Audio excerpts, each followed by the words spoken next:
آقا من اصلا حوصله ندارم این فیلم زندگی شما رو ببینم. منتقدا خیلی به شماره پایینی دادن. واسه چی؟ امکان نداره. داداش اینها تو نظرات نکیر نمیشه حوصله سربره. بابا احتمالاً فیلم کامل ندیده. بذارم قسمت اشغاله آخر هفتهش وسط بذارم بیارش کن. اینو ببین. خب این اشغالش کجاست؟ اینا دیگه اشغاله رو میزه. مشتی این که آب قرص حتی گناه هم حساب نمیشه. شوخی نکن. تو مگه نگفتی طرف ارمنیه؟ بابا تو خودت دیدی منو چجوری گرفته بود که. بذار بزنم رو دورتون ببینم چی میشه.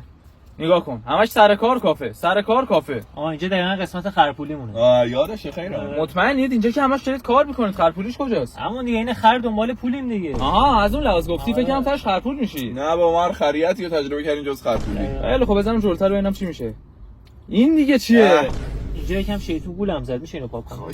حالا کارش میکنم. آقا توی ژانر فیلمتون زده بود این فیلم جنگیه، یه قسمت جنگیشو بذارید حالا همون جنگی رو هیجانیش کنید. بیا اینم قسمت جنگیش. این که لب ساحله. آره دیگه جنگ شد ما رفتیم شمال. آره اینجا جنگی اصلی بیشتر با خانواده داشته. اوه یادم نمیاد. من اصلا با این جور سب فیلم‌ها حال نمی‌کنم. بذار الان فیلم زندگی بچه‌های بالا شهر رو میذارم ببینید اشغال چیه.